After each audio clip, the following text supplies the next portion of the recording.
Welcome to Climate Check, Stories and Solutions for Fighting Climate Change. We are part of 350 Brooklyn, an organization that strives to counter the climate crisis through local action.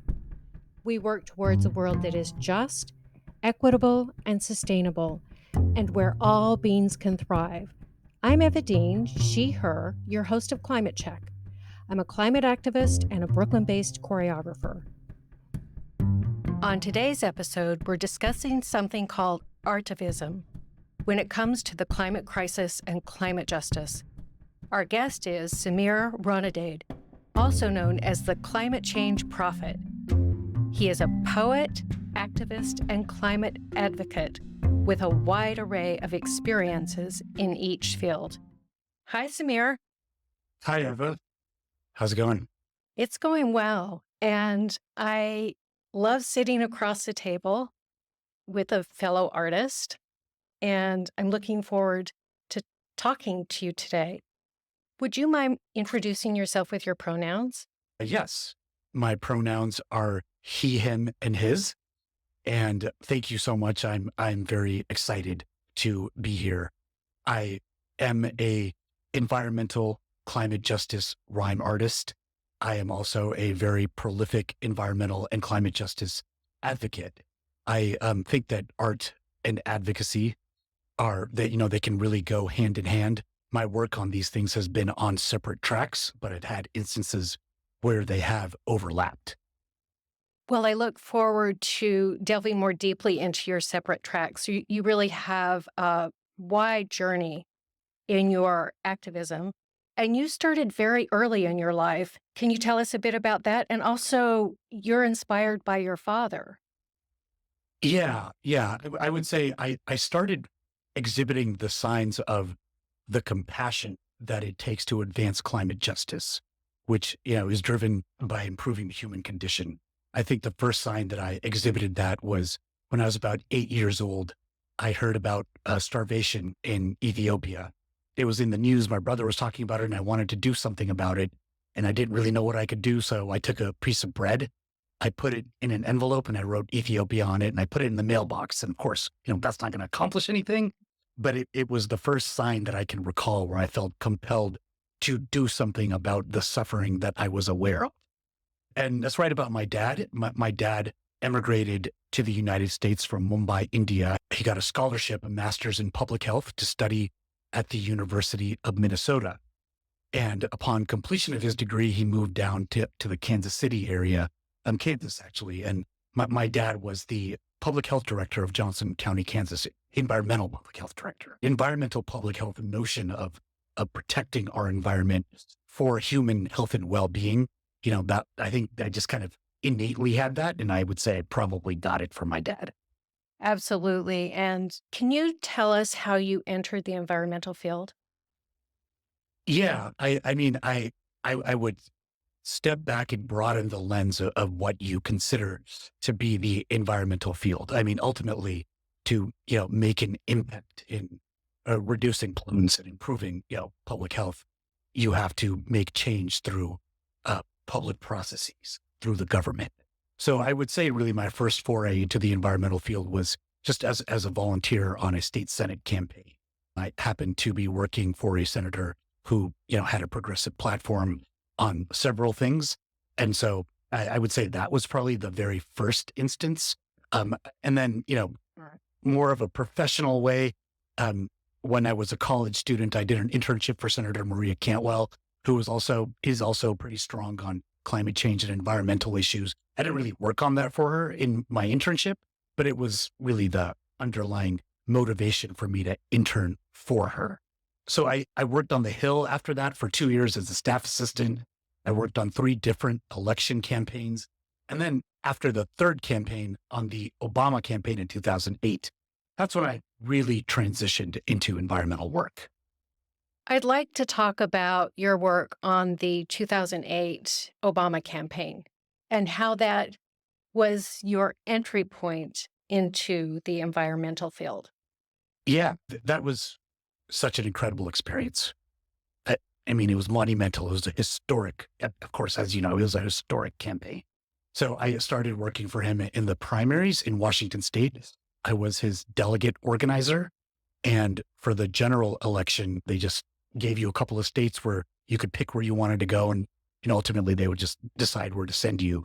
And so based on my experiences, they decided to send me to Pennsylvania, and they assigned me to the Penn State University campus, where my job was to be the youth organizer. And I was responsible really for registering every single student to vote. I would say that was also the first time in which I combined my art with my advocacy, civic engagement side, because we had such ambitious voter registration goals. And in order to be creative, I would actually like walk around with a sign. The sign would say, "Will rhyme for voter reg." And students would come up to me like, "What does this mean?" I'm like, "Well, if you register to vote, I'll bust a rhyme for you." And so, I love it. that made me pretty popular. And we actually ended up registering the most students to vote out of any college campus in the country that year. After I got done working on the Obama campaign, it was such an exhilarating campaign, emotionally, physically exhausting, rewarding, a combination of so many different things. And once it was done, I was like, well, this is really like been exhausting. I love it. But if I'm going to keep doing this work, and I want to keep doing it, it needs to now be angled fully towards climate change and the environment to kind of, I had already been working out of college for 5 years. And I just kind of decided like now I need to really angle my professional and my personal focus towards that. Now I decided to like step it up to another level after the Obama campaign and more exclusively, like definitely focus on the environment instead of, 1 degree removed from it.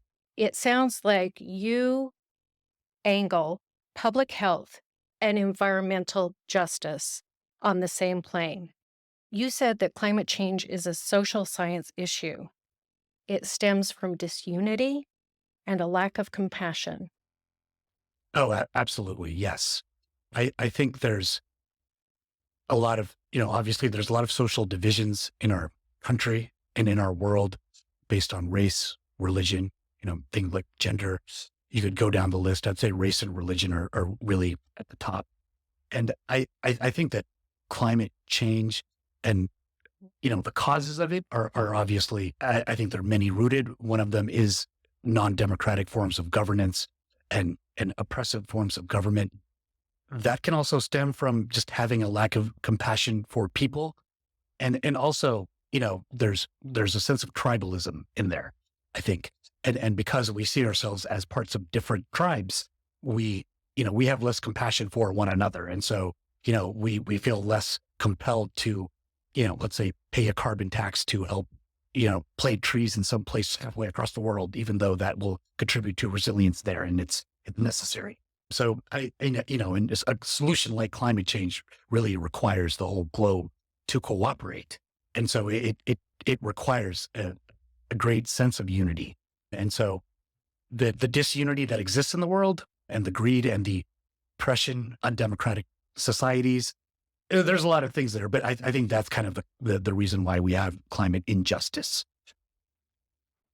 I believe you told me that you brought some verse today I about did. unity and disunity. And I'd love for you to share that with us. Thank you. Yes, I would love to share it.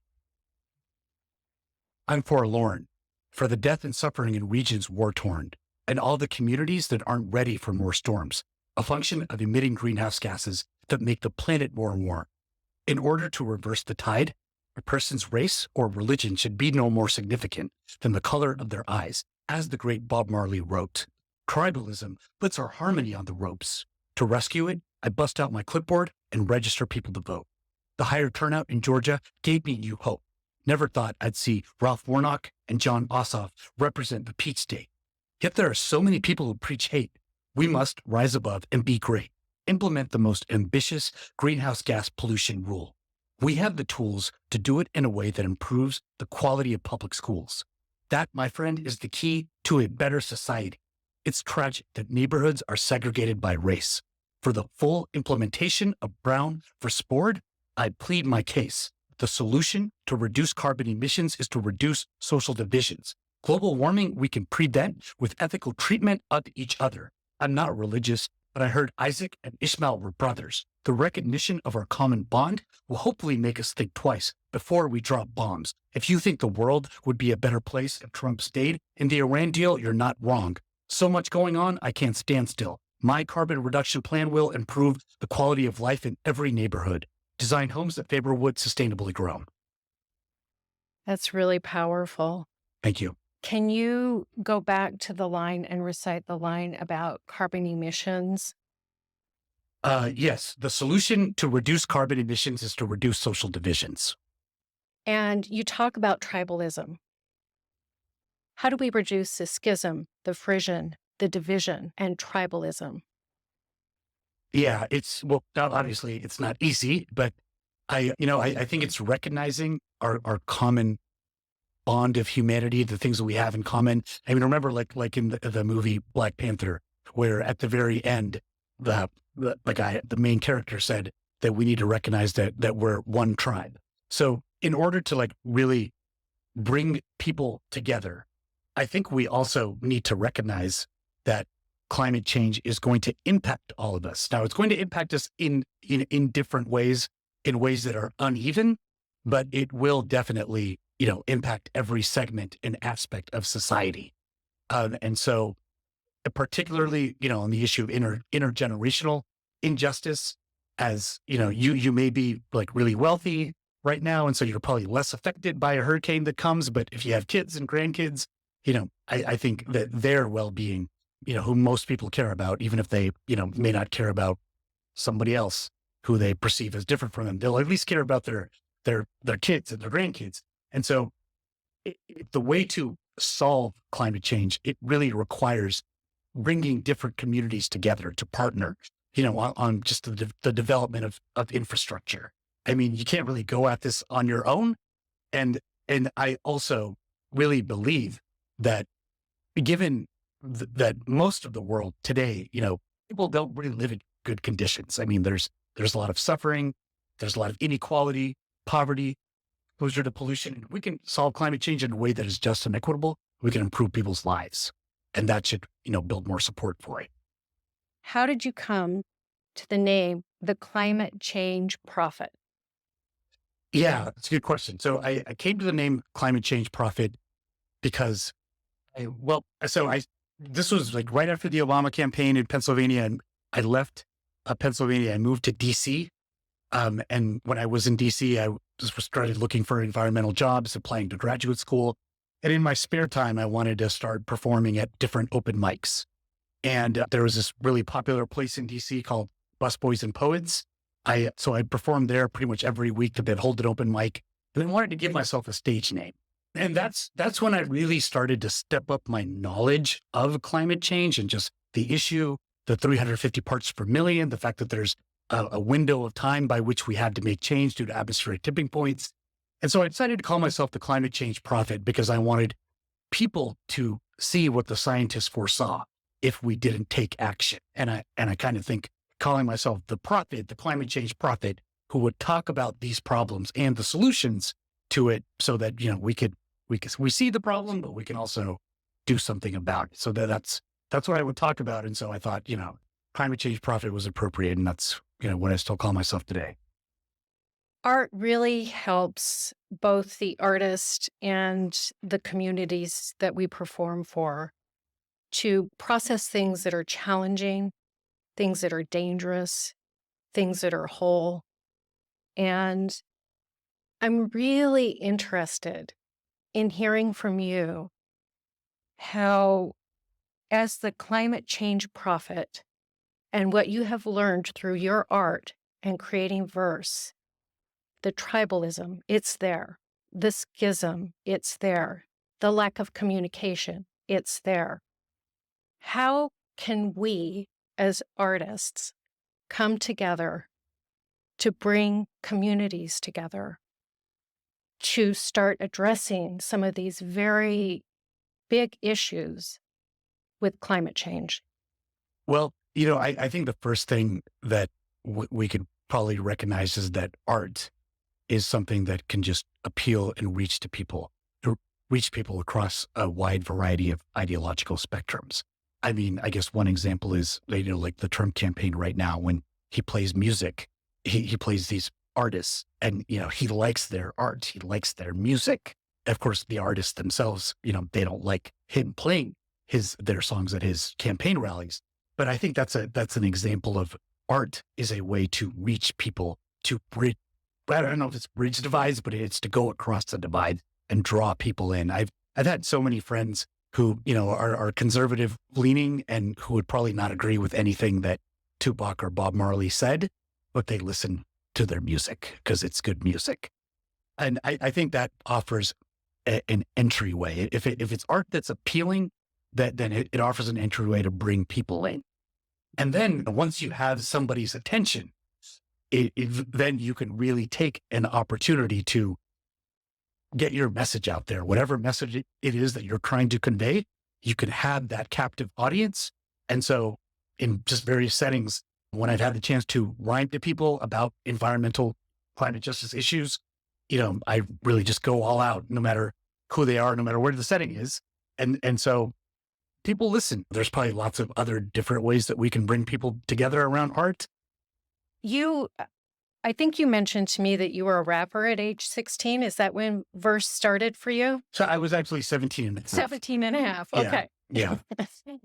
Obviously, there's a trajectory with your verse that you use as a climate change prophet. So tell me, how did you get into rhyming? Yeah, I got into it in high school, where I had a friend who introduced me to a couple of different artists.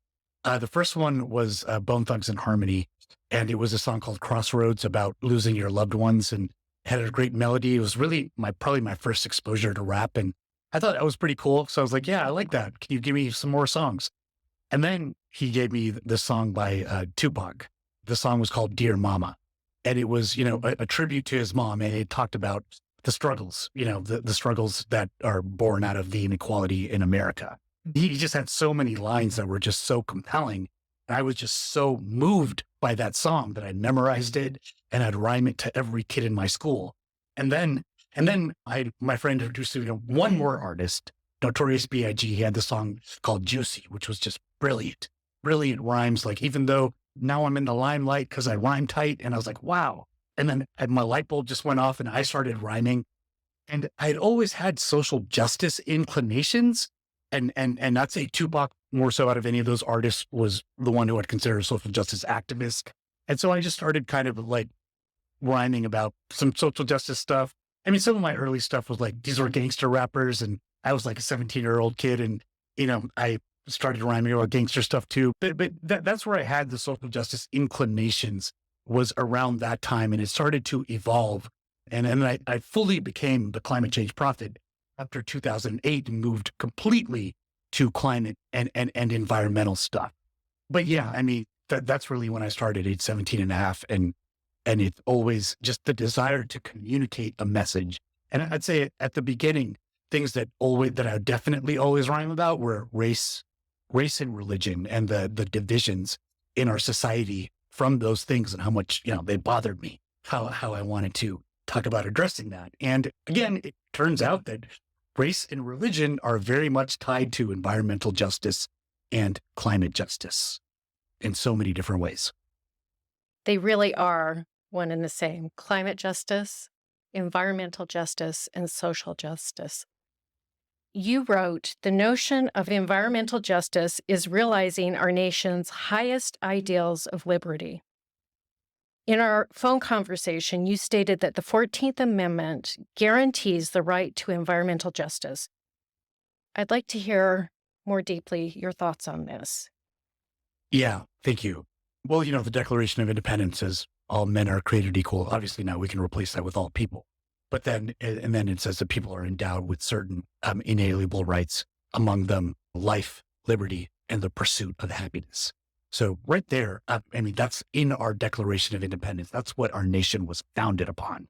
And so I think we can very definitely say that one cannot pursue happiness, if they live next to a Superfund site that isn't adequately protected, or if they don't have access to healthcare, if they go to a public school that's crumbling and they have to learn from underpaid teachers who can't give them a quality education.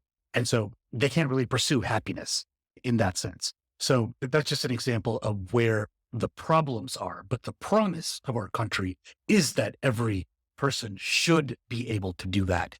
And I think that that was further reinforced after the Civil War. And we had the passage of the 13th, 14th, and 15th Amendment. The 14th Amendment in particular, it included a lot of things. One of it was that every person, deserves equal treatment in the application of our laws. That is the equal protection clause.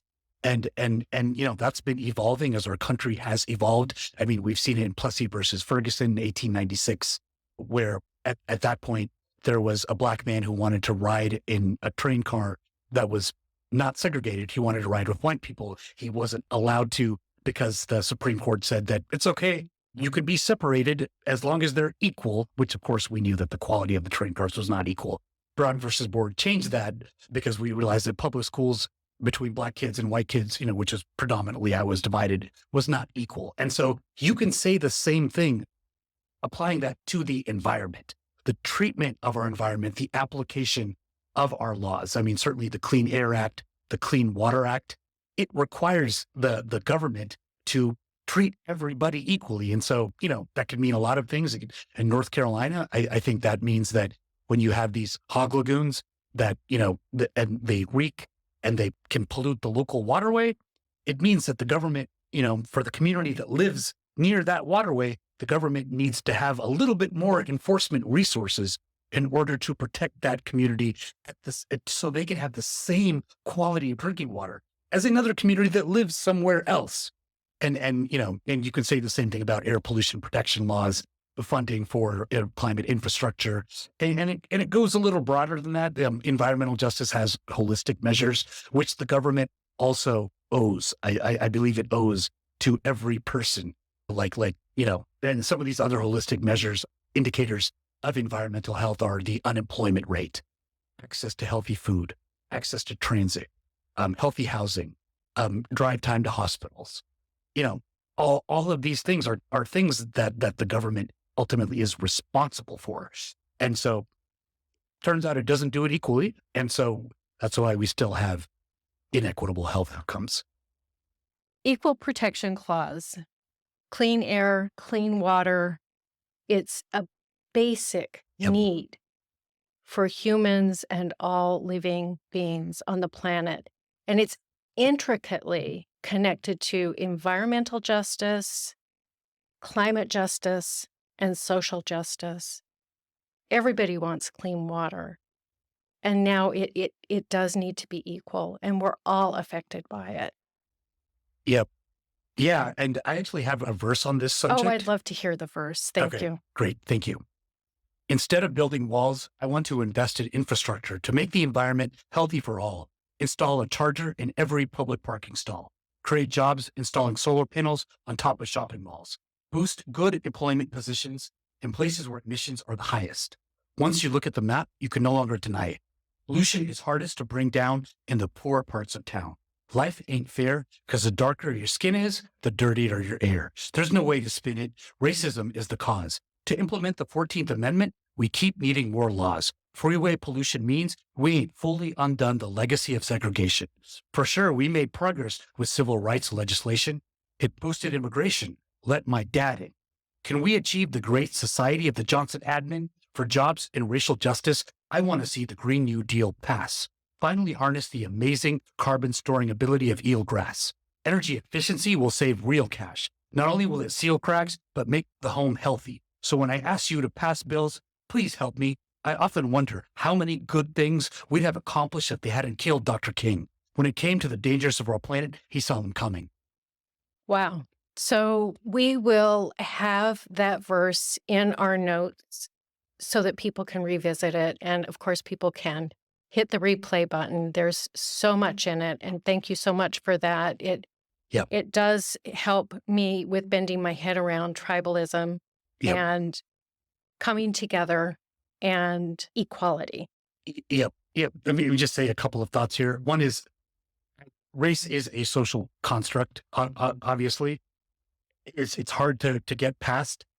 Another separate thought is that I think the environmental justice movement, I don't know when there's many times you could point back to say when it began, certainly one time where you could say it began was just in the opposition to colonialism and slavery, because ultimately those things were, very egregious examples of impacting human health and well-being.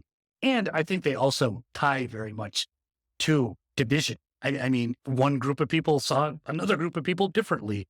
And, and thus we didn't treat each other like family. We didn't treat each other with compassion. And I think that is ultimately what we need to get back to. I know it sounds very idealistic, but I mean, we're at a point where, I mean, if we don't do that, then things are only going to get worse in terms of our quality of life.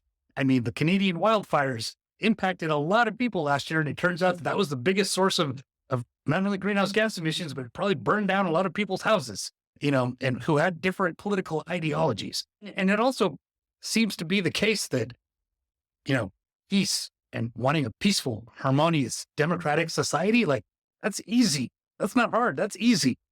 Like, so we can lean into that to some degree. And the more we do, the more democratic we can be, the more equitable we can be in terms of just access to decision making, which is really fundamental to climate and environmental justice, the better we'll be at reducing these divisions and ultimately stabilizing our climate and improving environmental health for everybody.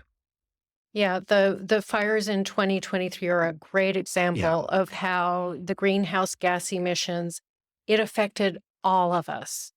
And so it will take all of us to come together to do what we need to do with policy change and moving forward so that we can have a future for future generations with clean air and clean water. Our Clean Air and Clean Water Act.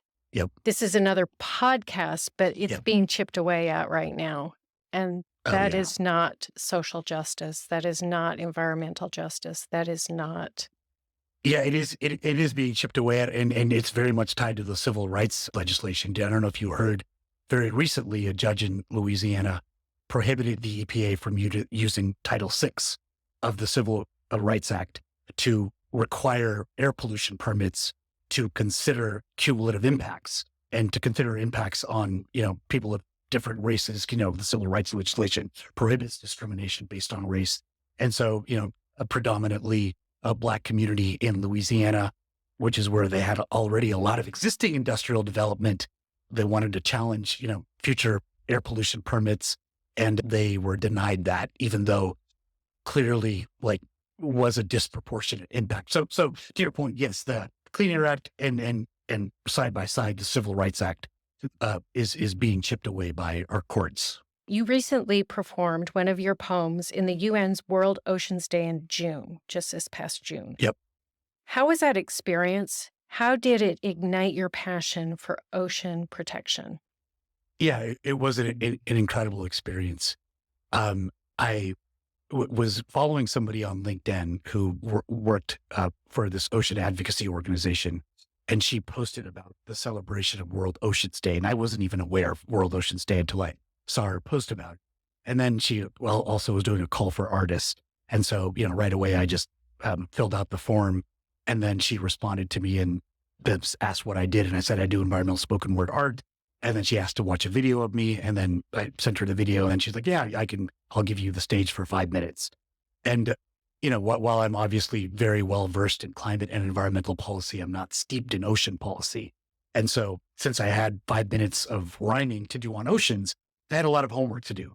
So I spent quite a bit of time researching our oceans and, going a little bit beyond ocean acidification and learning more about marine protected areas and just the interconnections between, the life in the sea and the life on land. And so now I'm fairly versed in how important our oceans are. They're 70% of the Earth's surface.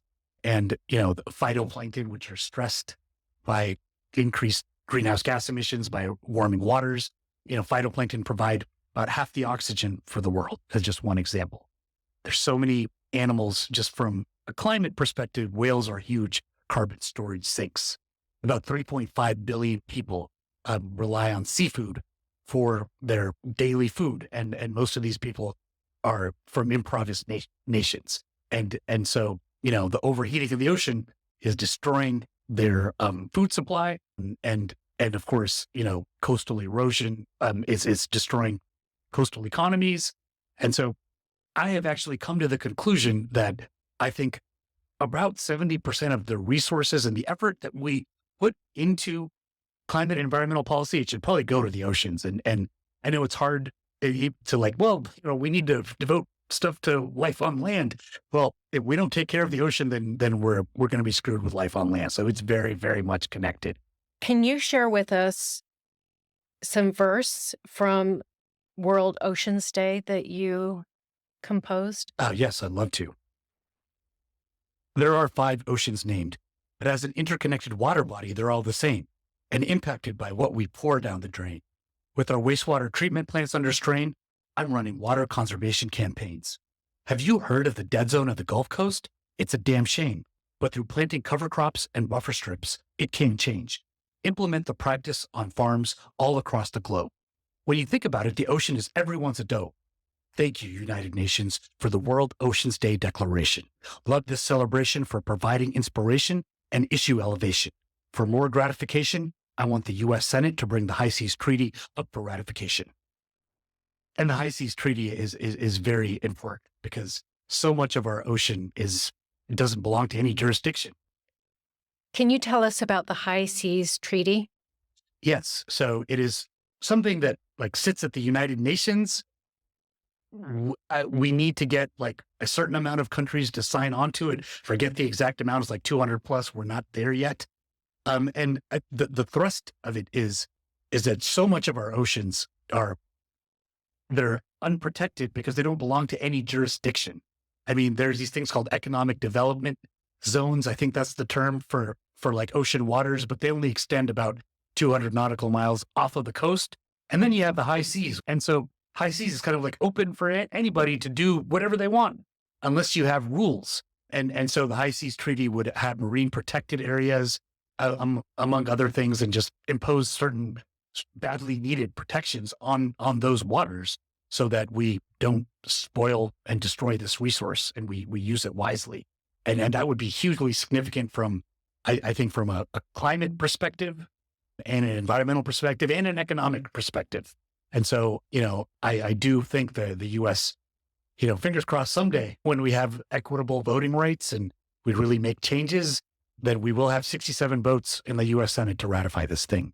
To reinstate that the ocean is 70% of the Earth's surface and Yep. how important it is for protections to mitigate climate change, the High Seas Treaty sounds like a really good policy tool. And I hope that the U.S. can come together, that the tribalism can diminish so that we can have 67 senators sign on. And that's something that we as activists can do, is to contact our senators. Yep. And say, sign on to the High Seas Treaty. Yes, we absolutely can, and we absolutely should. I mean, we have to keep pushing for this. This is an essential climate solution. We will have on our website links to the World Oceans Day Declaration for people to dive into, every pun intended. And we will also have a link to the High Seas Treaty, and want to encourage people to reach out to your senators to have them sign on to this High Seas Treaty. We need 67. We're short. It's a big task. What advice would you give to younger folks interested in putting their passion for art into activism? I would say keep doing it for sure. I think that there aren't that many people that do it. So the fact that you can combine your artistic creative expression with a message is great. And then I would say keep looking for venues. Look for venues everywhere that you can find them, and to get the word out. Be a great networker. Look for stuff on LinkedIn, and go to open mics. I mean, that's what I do to share my art. And if you're enthusiastic and passionate about it, people will know that, and then they'll continue to offer you opportunities. Thank you. How can people learn more about the climate change prophet? Well, you could follow me on Instagram. I am the climate change prophet. It's all just one word, the climate change prophet. I post videos of rhymes that I do and certain things that I say there. I would definitely, encourage you to do that. But I can also just, if it's helpful, I can give out like other websites that I would encourage people to follow. Well, we'll post those websites Okay, on great. the show notes. Great. Is there anything else you'd like to talk about that we missed? Yeah, maybe just a couple quick things that I was going to say. One thing is like in terms of like my motivation, I would say something that really drew me to Tupac was his social justice activism. And, he would say one thing where he may not change the world, but he would spark a flame in somebody else's brain that would change the world. And, I like to think of myself as one of the people who had that spark.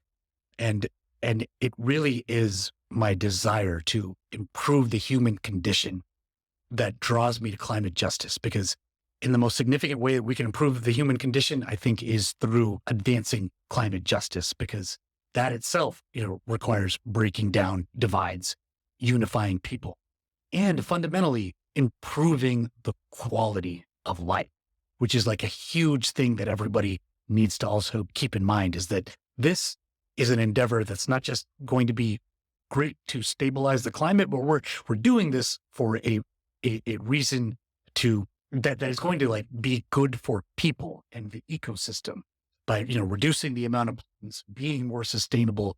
We will be more healthy and able to thrive. And the more lives that we can improve in doing this, I think the more support, like there's a positive feedback cycle here that I think we need to focus on, because there's a lot of negative feedback cycles. I mean, there's efforts, there's oppression, there's anti-democratic efforts, and, climate change also sows chaos in certain places. And that kind of contributes to more anti-democratic actions, which makes climate change further out of reach. We need to focus on the positive feedback cycles and make life better, which is what we can do through just climate action and recognizing the inequalities, the inequities that exist and addressing them. And by doing that, we make everybody's lives better. Powerful note to leave on. You are a humanitarian. Your compassion shines through.